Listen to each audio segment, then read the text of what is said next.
So when I think of hearing God in a notable story, I think of the first time I really heard him clearly tell me to do something that had consequences, that I'd look really dumb if I did it and it didn't work out in the way that I thought it would. So it was probably about 20 years ago, and I'd never really been taught that you could hear God. And I think I probably had inklings that I, felt comfort when I read my Bible or felt like he would say something, but I was praying for my mom who had lupus. She was very sick and had been for a number of years. It's a very debilitating disease, so she would have episodes where she'd be in bed for weeks at a time. And this was one of those times, and she was asking for prayer. And so I'd been praying for her every morning. I was reading my Bible and just praying for her. And one morning, I was praying for her, and I was reading in James where it said, call for the elders. If anyone's sick, call for the elders, have them anoint you with oil and pray for you. And I was just praying for my mom and just sitting. It was like 6 a.m, and I felt like God said, go do this right now. And I had to go to work. So I was working for an environmental consulting firm, and I normally get to work about 6:30 or 7. And I went upstairs. Samantha was still sleeping, my wife, and I said, Sam, I think I have to go. My mom lived 3 hours across the state. And I said, I think I got to go pray for my mom. I think God told me to, but I'm not sure. And she was groggy and halfway. She's like, do whatever you think you got to do. And so I called my boss at the time, who was usually pretty cranky. And I said, Mike, I can't make it to work this morning. Something's come up and I got to go. And he was just really amenable. He's like, okay, go ahead, do whatever you got to do. I'll see you when you get there. And I just remember telling God, if this is you and you really want me to go pray for my mom to be healed, like at least just keep me in this thought until I get there. Because there's a 3-hour drive and I don't want to get an hour there and have this feeling leave. And then I'm just confused and don't know what to do. So I just prayed, God, just keep me believing this at least until I do it.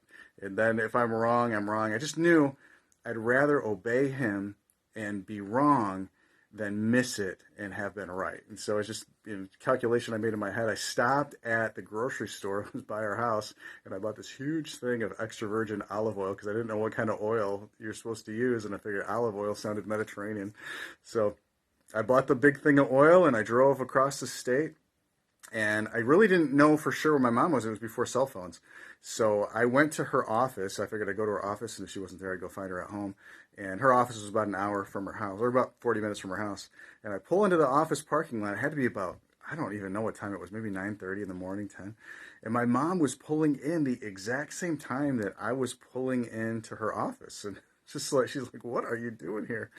And I said, I feel like God told me to come and anoint you with oil and pray for you. So she's like, okay. We went up to her office, and she had been in bed for, I think, a couple of weeks, and this was the first day she had gone back to work.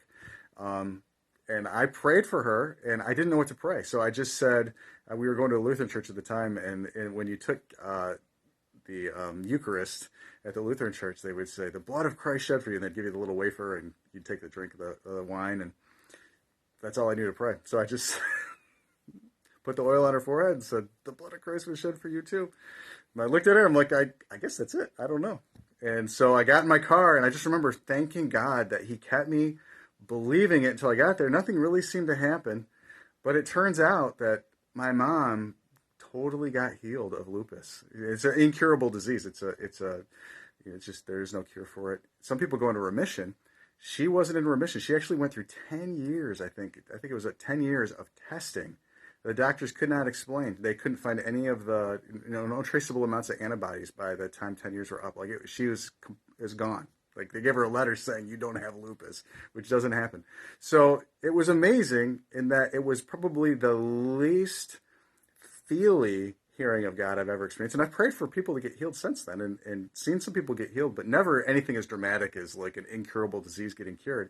But I felt almost nothing the whole time. I just knew I had heard God, at least I knew it enough to know if I didn't do the thing, I could be disobedient. And I'm just really glad that he kept me in it long enough to do it. I still have the olive oil that I bought, and that was 20 years ago. So thanks for asking for my testimony. It's good to remember these things.